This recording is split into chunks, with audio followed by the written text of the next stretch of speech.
Today's podcast is brought to you by CW Hair Care. Organic hair products made with rare natural ingredients that promote healthy hair growth, specializing in hair care products for natural hair, relaxed hair, curly hair, and straight hair. You can find this product at 3721 New Macklin Road, Suite 200-247, Powder Springs, Georgia 30127. For customer service, call 770-800-1315, and you can find all this information at www.cwhaircare.com.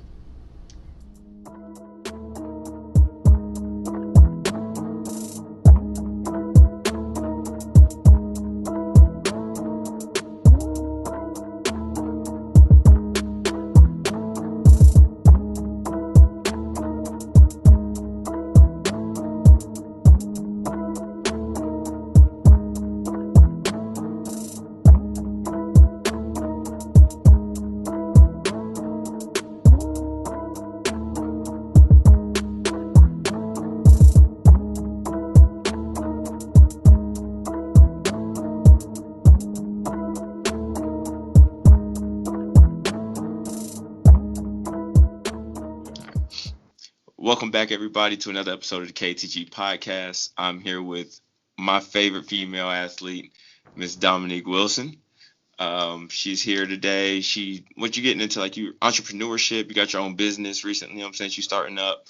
But before we get into that, just go ahead and tell the people who you are here on KTG podcast. Who let the people brag on themselves a little bit, because I feel like that's something people should do more. So, without further ado, That's hard for me, but Dominique Wilson, went to NC State, played for 3 years professionally, still playing, and live in Georgia and have a few businesses. So there you go. That's it. So just no accolades in college. You ain't make no teams. You ain't break no records. I did well in college. Did well freshman year. I think I broke a record there in Arkansas. I don't know if it's still standing. Haven't checked. Went to Poland. Led the lead in scoring in Poland one time. Did well at state. Led the team in scoring 2 years. Back to back. Took them to the NCAA tournament. Those are a few. Okay, real humble flex. Leading the league and scoring in Poland overseas. That's big time. But before we get into the overseas stuff, talk about your transition from high school to college. You can really go into details about that McEachern 2012 team. Y'all were unstoppable. I heard you say that's a rival school, but y'all were unbeatable at the time. Yeah, we were. McEachern, we've always had a good basketball team. It's just every year we couldn't find a way to just finish off strong. And then finally, senior year, we just had that team where everyone gelled together. Everyone had chemistry. Basically, when we played teams, it was like pick your poison, because it was like anybody can drop 20.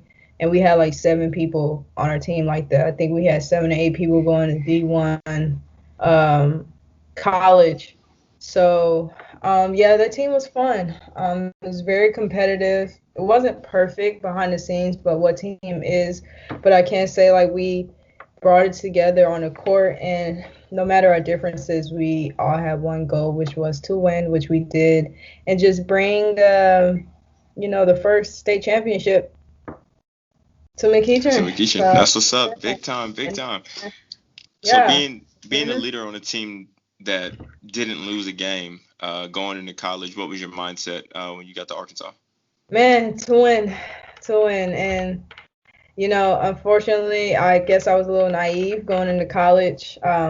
It is a little bit harder to win. And, of course, I knew that. But just after being around a group of girls in high school that their mindset was to get better, they took basketball seriously. They wanted to get better. And then just being around a couple of girls where they knew basketball wasn't going to be something that they were going to get into after college, so their dedication really wasn't there. And as a freshman, I just had to learn and understand that. It took some time, because as a freshman, like, you're not trying to hear that. You're like, I came here to win. Like, this is the SEC, because I went to Arkansas first. And don't get me wrong, I did enjoy the team, but it was just a few things that I had to learn that you just don't get from high school. Well, some people do, but I didn't get from high school, which was just like trying to gel with, different personalities. When I mean by personality, just like people that may not take basketball as serious as you. And just, yeah, from that, I guess you could say like a little bit of hate, or people just misunderstand you because they're like, why are you a gym rat? Like, why are you always in the gym? And it's like, why aren't you?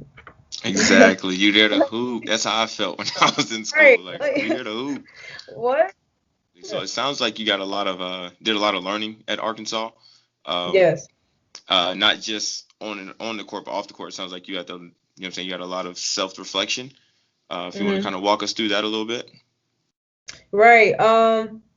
Went through a lot. I guess my freshman year, I thought it was gonna be, I was I was immature, so I thought it was like all party and glamour, like the stuff you get from TV, whatever. Because I was the oldest, I didn't have another older sibling to really talk to, so everything was new to me. But going into freshman year, it was crazy. It was like my face started breaking out. So that made me go into isolation. And once in isolation, I didn't know like you can start getting depressed because you're not around people. So like I was dealing with depression as well. Um, from being in isolation, from being in like face breaking out, don't know why. And then just being, I want to say I was 13 to 14 hours away from home. So just trying to figure all that by myself, even though I can call up people on my phone, but them not being there is, it's completely different. And then you have to deal with being a freshman on a basketball team, and then starting as a freshman and dealing with, you know, with the challenges that comes with that. So it's just, as freshmen, I want to say being in isolation made everything 10 times harder. And I felt like if I would have just reached out, or just maybe just found that, I don't want to say that one person, but maybe a counselor or something, someone to really talk to about those deep issues that you might not want to speak to with your friends or people you're becoming friends with. So yeah, I want to say my freshman year, it was just a whole big spiral of things being thrown at me at 18, just trying to learn. So Right. Okay. So she said you're going through all this depression stuff, and did that affect your play at all? um no, actually it didn't. Basketball was one thing that I could escape from all that depression stuff. Basketball was an outlet for me. And yeah, of course, you have those games where you're like in the slump or whatever, and that can play a part as well. But I can just remember just being serious and not worrying about everything off the court, because on the court, I was there um, to do my job, even though it wasn't a job at the time, but I like to use that phrase. So yeah, basketball was an outlet. All right. So with that mentality at Arkansas, with you, you know what I'm saying basketball was an escape for you. You ended up transferring to NC State. How was that Hmm. move going from Arkansas to NC State? It was a hard move because I really did enjoy the team at Arkansas, but I just felt like where I was at life, and I just needed to be closer to home, because dealing with that and people being 13, 14 hours away, I didn't know how to deal with it. And it really wasn't the team or the coaching staff. It was all about me. So it was hard, and I felt like a couple of people didn't understand that. They probably thought I was leaving for other reasons. But anyways, yeah, so I was in the process of transferring, and NC State was on the list. Georgia State was on the list. I want to say I wanted to go visit Miami. But once I found out that two of my assistant coaches were, well, not my assistant coaches, two coaches when I was in high school were recruiting me at their old college. So one was at Georgia Tech, the other one was at James Madison. And then I found out they both were at NC State. And I remember I really liked those two when they were recruiting me back in high school. So I was like, oh, well, yeah, I know these two, let me go check out NC State first. So it was my first visit, and Georgia State was supposed to be my second one. But after I went to Raleigh, and, I really like the city. I call it a town because the city's pretty small, but, people like to call it a city. So I say Raleigh is a city. I like the city. The school was really nice, but the fact that I already had a bond with two coaches, like what player can say that when they're transferring? Because when you're transferring, everything's new. But the only thing that was new, of course, was the environment. And then Coach Wes Moore was the new head coach, so his first year coaching was going to be my first year sitting out. So I was his first player that he recruited, and yeah, after that, I just decided to commit right then and there. Felt bad that I didn't go to Georgia State, but I was just like, why waste time when I know that I'm not going to get this opportunity? Maybe like if I went to Georgia State and they bring in another guard and they commit, then that position is lost. So I just looked at it like that, and so yeah, I committed to Wolfpack. And that's where things kind of took off for you. At least I Yeah. start seeing you on TV and things like that a little bit more. Yeah. Um, but yeah, so you said you transferred to NC State. You see familiar faces, and instantly you decided to get there. Did you say you sat out a year? Yeah, when you transfer, the first year you have to sit out. Okay, so when you had to sit out, basketball being your escape, how hard was that to mentally stay focused, knowing that like you can't play right now, going to practice, being a red shirt? Because I've been in that position, and Yeah, I yeah. know it was hard for me.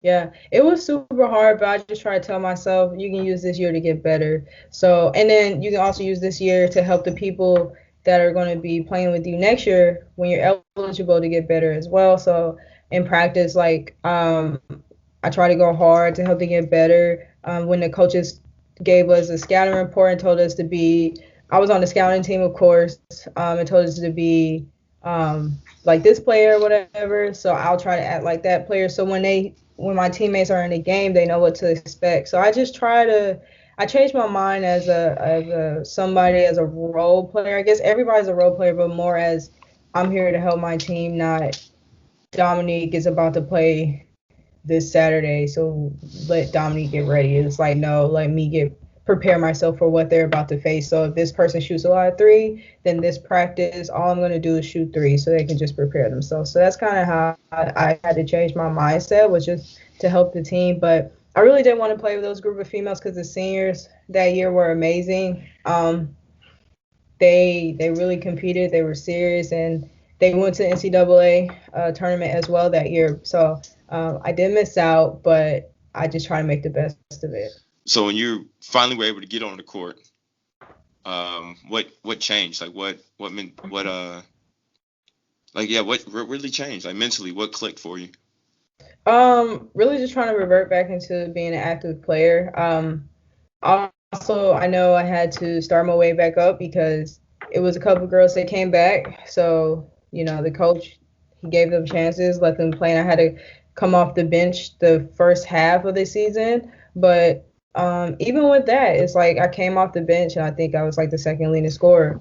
Um, but that's just because I was just like, all right, well, if this is a position I'm going to be in, then let me just pay attention. Let me take the opportunity of sitting down first and watching what's going on, watching the flaws. So when I go out there, I know what to do. And I know how to take advantage of the flaws. So I think that really helped me as well. But yeah, just at NC State, just had to just learn how to come off the bench. But that was, it wasn't as bad. And with that, also, you have people in your head, like family members saying, why are you on the bench? You need to start. And that's you just got to kind of block that out and just say, like, okay, well, I'm doing well. It's going to come. But this is where I'm at right now. So what am I going to do? Cry about it? Like, I have to learn how to come off the bench. So, Right, being able yeah. to accept that season you're in, that's huge. I know a lot of people, you Yeah. know, getting themselves kicked off teams because they just can't accept roles and things like that. So the fact you were able to Right. come from being a star in high school, going to Arkansas, being a starter and stuff like that, and then going to NC State, having to take a back seat, that takes a lot. Yeah. It definitely takes a toll on you. Now, once you're done with college, fast forward a little bit, and I know you had WNBA aspirations. Mm. Once that didn't work out fresh out of college, did you know overseas was the next thing, or where were you at? Yeah, I mean that's the only thing because for women we don't have that G League or what the men have, which is really nice, honestly, because for what the guys have, and I don't know if they noticed, but if you're getting called up from an NBA team, you're ready. You've been playing. You've been playing home. It's not as hard as maybe.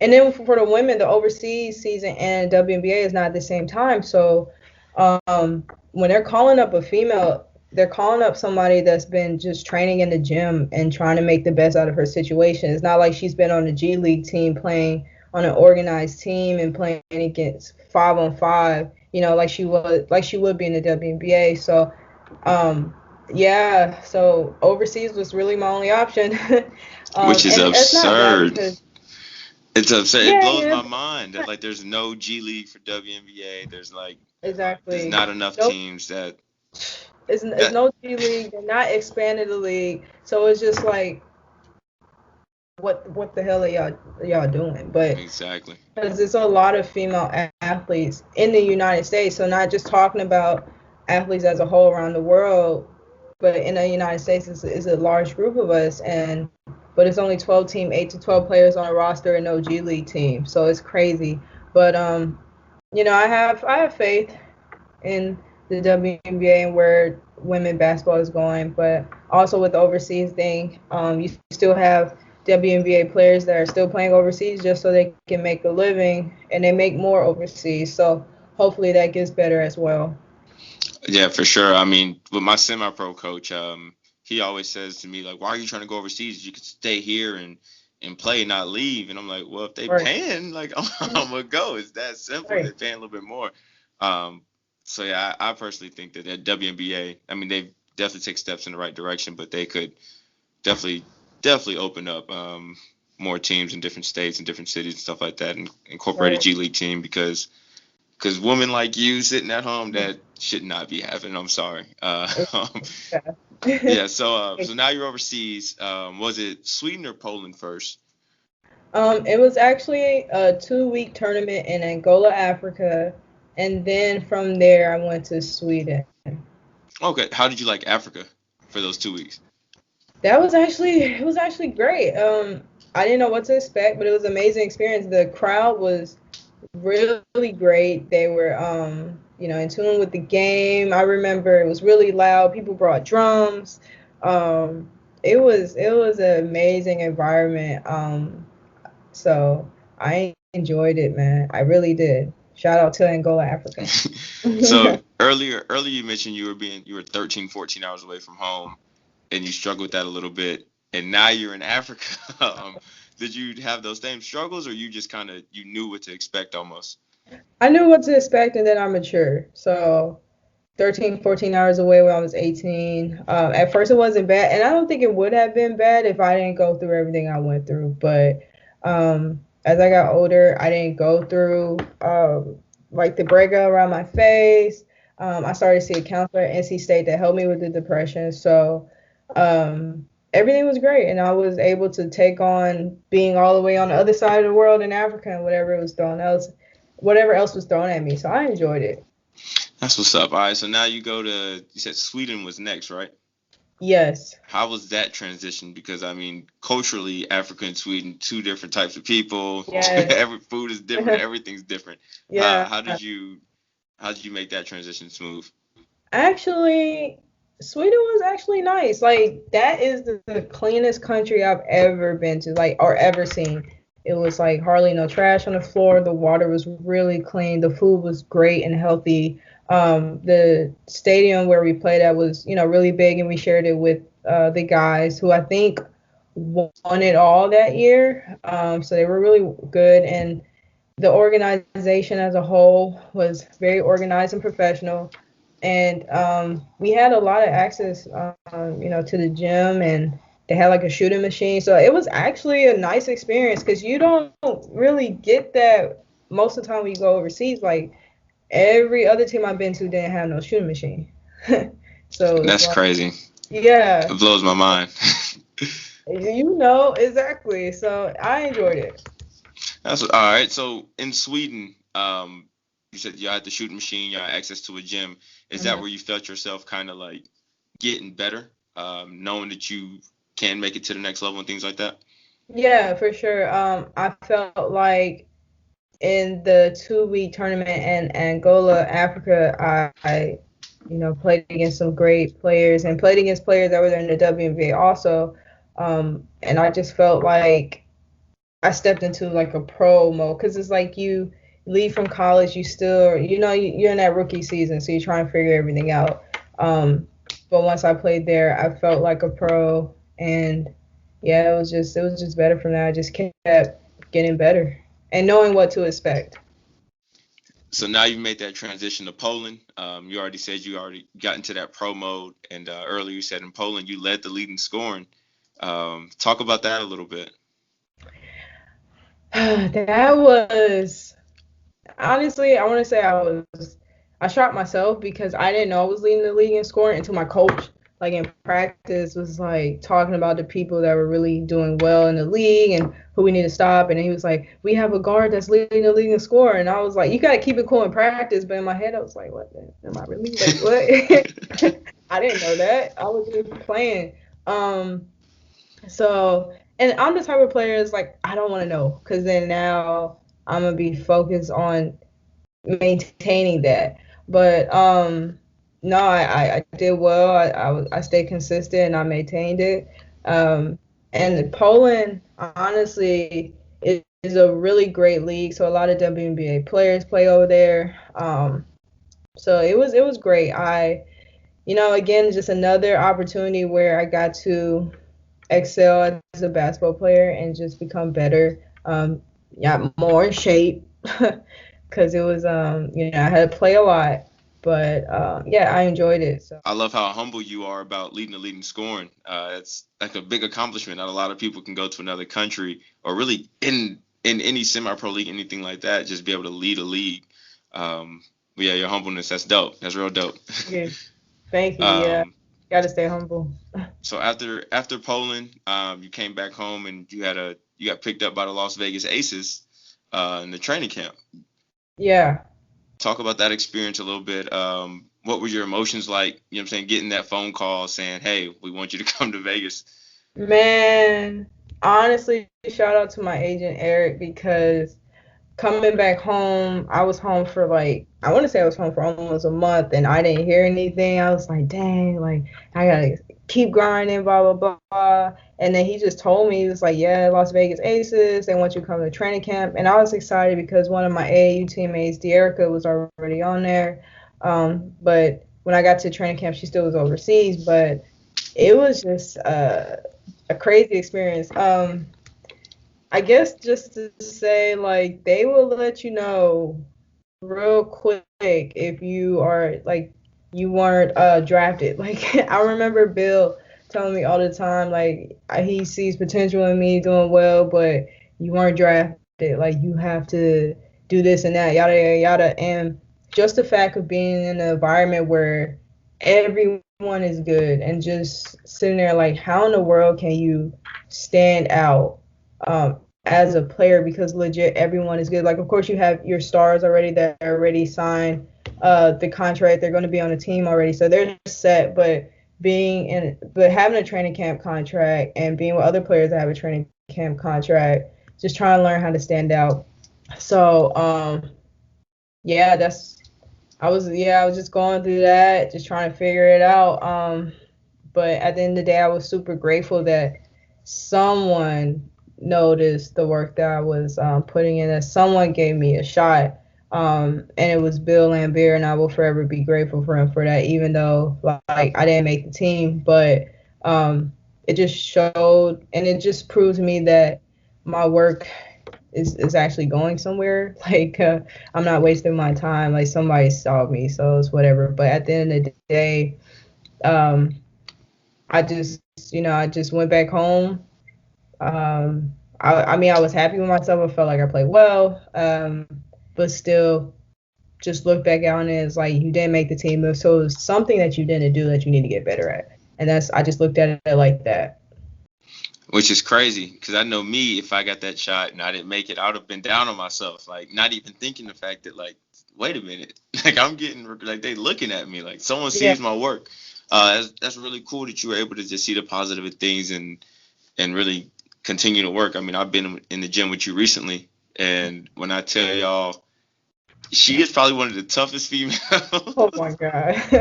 She's in the gym. We're doing like one-on-one drills, and she's trying to. I'm like 6'3", 6'4", 215.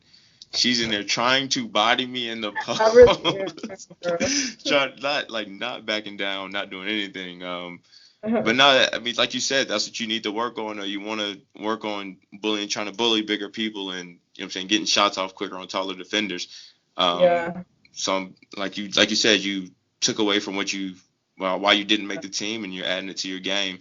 So I Yeah, and think I really appreciate soon. you just being in the gym making me better because that's all I'm trying to do is just I mean, I know guys are more athletic and it's a lot harder, but it's just like if you can practice the moves on the guys, even if you get your shot blocked 5 times and strip, you're gonna get better. So I just try to look at it like that. Like don't try to be embarrassed. Just continue to just try to go out there and try to fail. Because with failure comes success. So I appreciate you just being the crash Nah, dummy. no problem, no problem. No, I appreciate you for even hitting me up because I remember back when my brother and your brother played AAU together Mm. worldwide. I'd be sitting in the stands watching them practice, and you're actually leading them in ball handling drills. Oh, I And don't remember that. That's I crazy. I remember it because like my mom was just like, you need to be out there doing that. Like, yeah, look at her, she doing this, and I was like, all Shout right, out to your mom too. I haven't seen her forever. man, everybody's good, everybody's Yeah. doing good. But yeah, so like the fact that you even hit me up to get in the gym with you was dope. So I'm going to see you from leading AAU teams and ball handling drills to actually learning from you, and you know what I'm saying, we working on each other. Yeah. So now that the Las Vegas Aces that didn't work out, what's your next move? Are you thinking about going back overseas, or it's WNBA or nothing? That is a great question because when the pandemic hit, me and a lot of overseas players decided not to go play overseas because it was just a lot. Like they were cutting your salary, and it was also teams that players got there and then they were like, oh well, we're not gonna have a season, and then some players got stuck, some players was just shipped back. So it was just like I didn't want to deal with that. Even though like overseas I love to travel, just to continue to play and get better, that would have been great. But why would somebody want to deal with that if you're going somewhere where they're just not sure? So yeah, I decided to stay back and put it on pause, but just continue to train and try to stay in shape and get better. So yeah, just waiting on my agent now to let me know what's in stores, what might happen. All I can do as a player is just, stay ready so I don't have to get ready. That's the plan. I like it. Stay down till you come up. It's gonna Yeah, happen for you. You work too thank you. hard. You work way Thank too you. hard for it not to happen.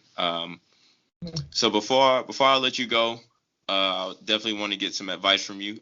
Give the viewers 3 things they could do to just 3 things. mentally stay in a positive space because I mean, like you said, you got cut from a WNBA team, but you saw the positive in it all.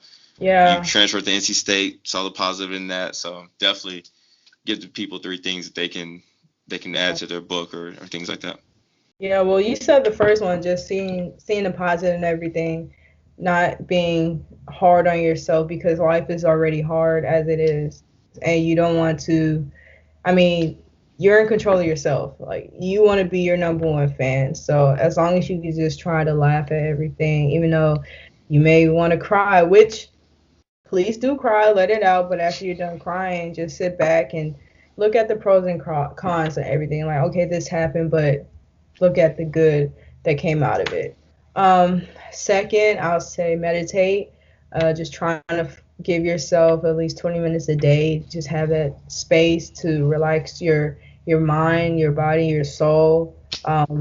Because I know right now with how the world is going, you might be like everything is like this is fast. Like you're just going throughout life and just giving yourself that chance to just woosah, breathe, relax, can Hmm. really do wonders. And I know meditation has helped with anxiety and like depression for other people. So it's really well. And Wait, I don't know. before you get to three, Okay.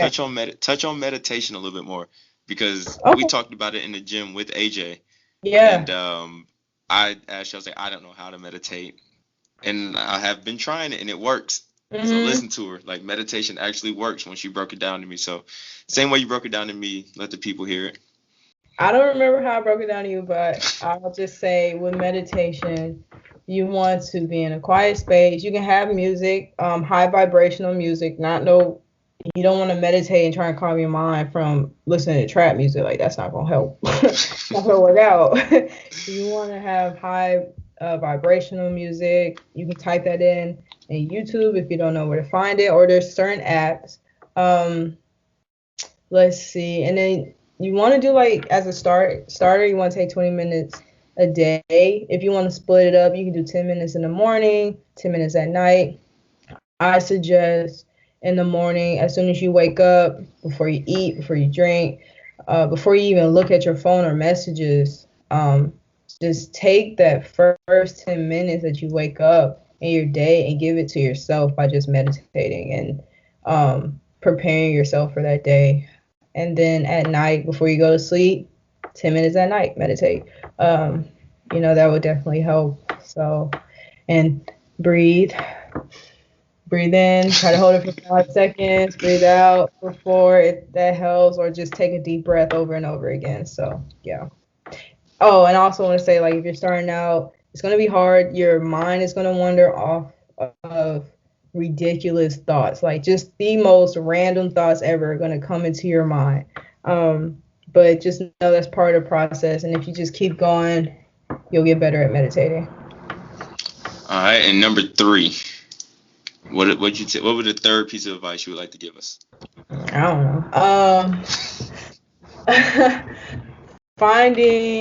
Just finding that one person you can talk to. If it's a counselor you need to find, a close friend that you know you can spill everything to and they won't run off and tell the world. They're truly genuine people, or a family member. Just find that one person to talk to, because keeping it inside yourself is not going to be healthy. It's going to explode one day, and you might explode on the wrong person that don't deserve it. So I'll say always find that one person that you can just talk to. And if you can't find a person that you can talk to, try writing stuff down. I've done it. I got friends who do it. Some people look at it as corny. That's a good suggestion. Or you keep a diary, a journal, whatever you want to say. But definitely write it down to get it off your chest, get it off your mind. That way you felt like you told somebody, and it can be yours if you feel like you can't trust anybody. So just to add on to that. But that's Dominique Wilson. I appreciate you coming on this show, dropping some gems, opening up, because I know you're one to really be quiet. You don't really talk to a lot of folks, so I appreciate you coming on here and doing that. Yeah, for sure. People got to ask questions if you want to get a lot of me, because I will keep everything into myself. I guess you would say I'm a mystery. It takes a while for people to get to know me, I'll say, for sure. 100%. But we look forward to seeing you in the WNBA. I already told you I need my jersey off top. I'm definitely going to be front row if I could. So, but yeah, thank you for coming on here. Yeah, thank you for having me.